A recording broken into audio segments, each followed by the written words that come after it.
Alright, so the finals developers just finished wrapping up their AMA session on Reddit discussing all things the finals, and I think it's about time to discuss everything that they went through, taking out some of the most important topics, and kind of reacting or sharing it with you guys with my opinions as well. But also I wanted to see and kind of gauge how their reactions have actually changed compared to their last AMA, which if you don't know, happened back in May of this year. So we get into the first question, and Jura asks a very important question actually, is when is Powershift going to be played on Las Vegas? And as you guys know, this is something that I have wanted for a long time now, so Embark, where Powershift Vegas? I mean, as you can see by their reply, they are saying that they do want it too, but they didn't specifically mention that it is going to happen. Like they say they want to play it too, and, they're looking into it, but I kind of feel like that's a bit more of that business talk to kind of slap on that soon TM tag. Next up, we have Scar, that's the weapon, who asks, will you be bringing any new mid-round events this season or any time soon? And basically we have a very sensible reply here, I'd say, from Gustav, saying that they in the short term want to focus on improving and expanding out the ones that they currently have in the game. Can we bring back Dead Goes Boom, please, Embark? I miss getting wiped by myself on that event as a light. But then below that, Rob comes in here clutch with the leaks once again, with the floor is lava comment here as well. And if you don't know, all the way back in the release of the open beta press notes up into Season 1, they actually had stated that floor is lava was a listed event on the official patch notes or press release with the website with game mode modifiers as well. But of course, it obviously got updated and then removed, so you can't see that now. But obviously, we are still waiting for that type of event to be added into the future. I think that's a super sick event to come. Next up, we have Quantis Re, who asks, do you have any plans on expanding the social aspect of the game? Embark replied with the short answer is yes. We've mapped out multiple social features on our roadmap for the next couple of seasons. That's very nice. You can kind of see when something is set in stone with Embark's kind of tone here. So a lot of the times when someone suggests something, they kind of say, well, we have it in our plans down the line, versus something that they've actually already basically started developing. So this answer here, you can see that Embark replied, the short answer is yes, we have mapped out multiple social features on our roadmap for the next couple of seasons. So again, you can kind of tell by this tone here that this is actually something they are going to add very shortly. They also say, we know how important these features are for our entire player base, both the more casual players and the more competitive players. The list is pretty long, but yes, clans is on the roadmap as well. So obviously that's a pretty awesome feature. I don't know how long down the line that is, because again, obviously Embark do say that they don't have a roadmap, but they do have a roadmap technically. It's just, they don't really want to share it in that sense, which is fine. I mean, personally, I think stuff like clans is something that would enhance the finals by like tenfold. Having like a tag or a unique community in the game, like a badge or like a role, for example, has been something that obviously other titles have done before, and it's been pretty damn successful as well.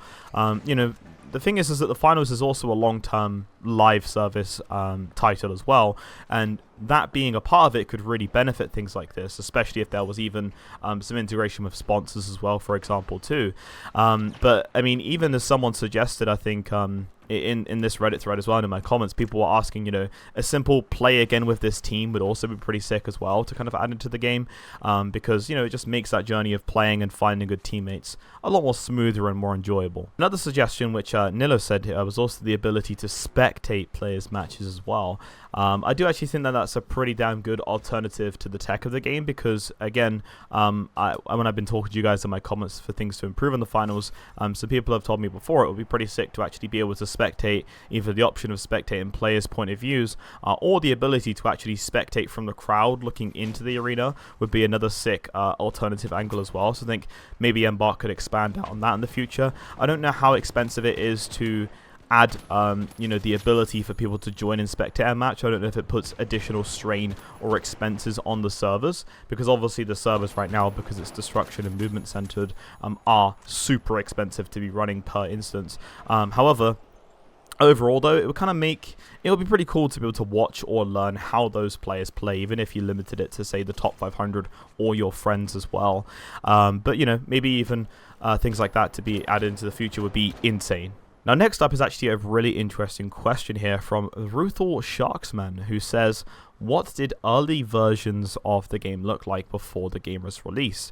And actually, there's a really cool answer from the developers because, well, just hold your seats because this is a pretty cool answer. So they actually said that they mentioned that the mode idea was similar to overall what's in the game now for cash out, which is obviously makes kind of sense, right? But there's actually a few changes in here that they had also done as well.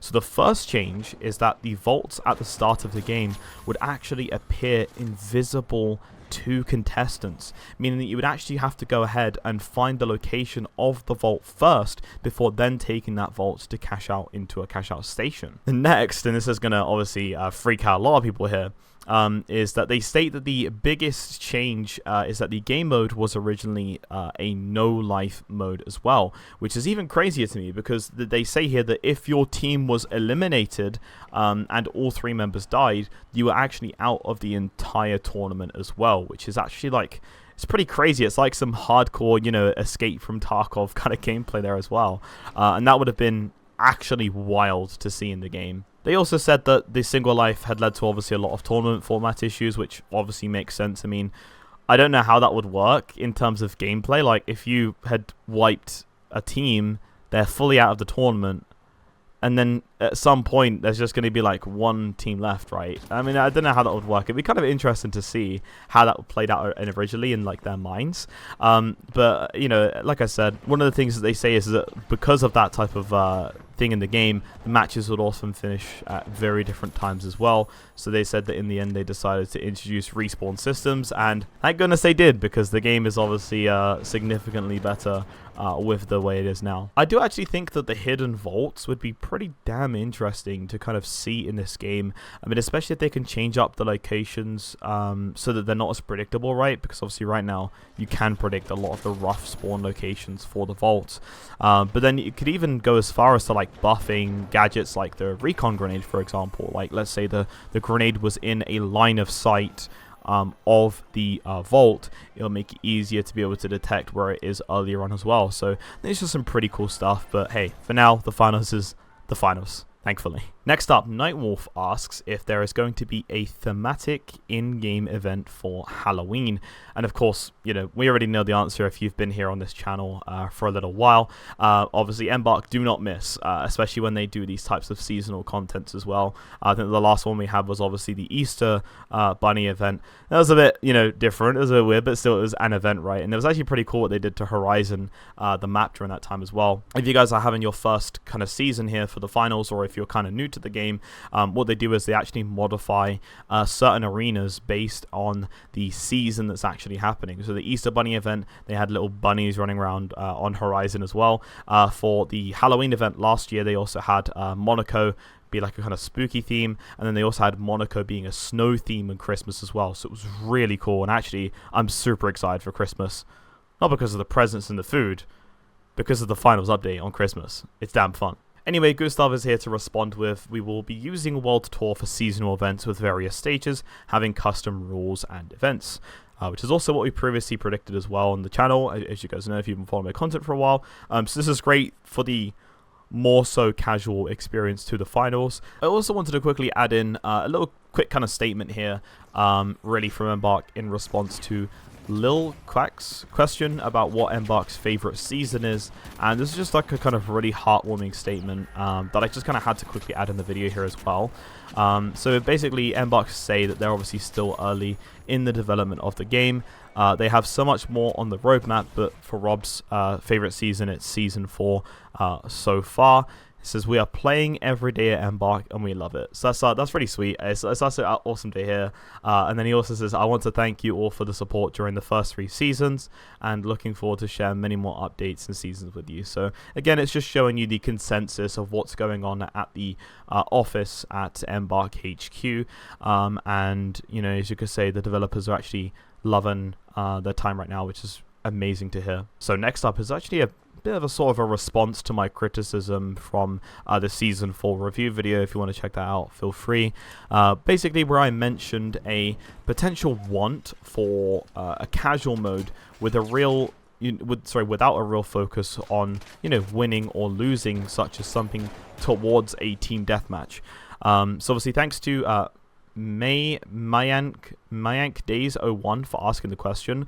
Embark's response is actually pretty promising here. So they said, we're exploring adding TDM at some point in the future. This basically means they've acknowledged it and they haven't done anything towards it yet, but you know, they're just satisfying the response. They said that we need to figure out how to best deliver it in a format that suits the finals.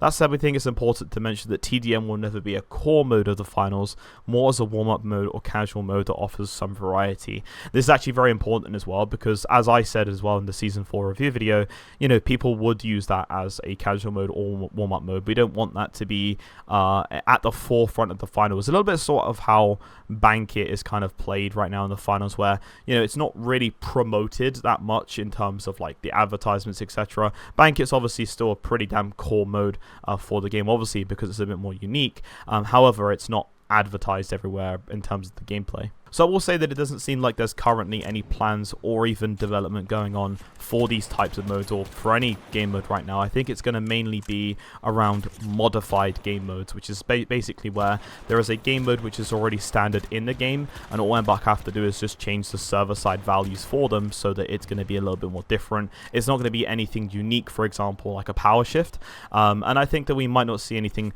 unique in that sense until the end of Season 5. Next up is a cool question asked by Lucis_snap, who asked if we can get more sticker slots on weapons, and I actually completely agree, because this will obviously be a sweet feature. We saw it recently added into Counter-Strike, for example, and there are some pretty sus, interesting different types of builds out there as well. But anyway, Embark mentioned that they would be interested in adding it into the game, but they don't actually have a set date yet on when that can happen. So again, same kind of language that they're using here. It's not really been planned or started to develop yet. So I'm going to say probably around, again, end of Season 5, maybe even into Season 6 as well, before we even see this stuff in the game. There was also a small discussion here on additional event things being added into the game, such as the new freedom that, of course, we have now to the halftime events being a bit more of a casual thing as well. Minty asked here if they had some plans to release or alter them, and then Grandneck also mentioned about the alien invasion event being able to lift players up, which was, you know, there was a little eyes there as well in the reply, so that has basically confirmed that that could be a feature coming very shortly as well, again modifying those events. I think now that they've had this shift where they're splitting, you know, casual and competitive in terms of the modes for World Tour into ranked cash out, is actually super fun. You know, it gives them a lot more freedom in what they can do in terms of being able to produce stuff for players without it being too, for example, imbalanced for the competitive players, whilst also keeping it fun for the casual players as well. So I think it's going to be exciting to see kind of what variety will be added into the games in terms of content plans down the line as well. And I would actually even go as far as to say, to argue that this is literally a great reason to be invested into the finals now, because I feel like we're going on a damn good ride, and obviously if you're already here playing the finals, and I know a lot of you are, especially if you're still watching the video at this time, you know, we're going to be here and people are like, yo, the finals game looks fun, like I didn't know you could do this, and we're like, yeah, you can blow that up. You've always been able to blow that up. Where have you been? You've just been playing Counter-Strike all the time. Counter-Strike's a fun game, to be fair. It's a very solid game. I miss CSGO. Also as well, I am streaming the finals, I think right now on my Twitch channel, if you want to go check it out. So if you do want to discuss, obviously, some changes as well, maybe you want to see it in the finals in the short term, feel free to leave a comment below or come over to my Twitch chat, and we'll have a little bit of a discussion there. But until then, as always, my name's THiiXY, and I'll see you on the podium.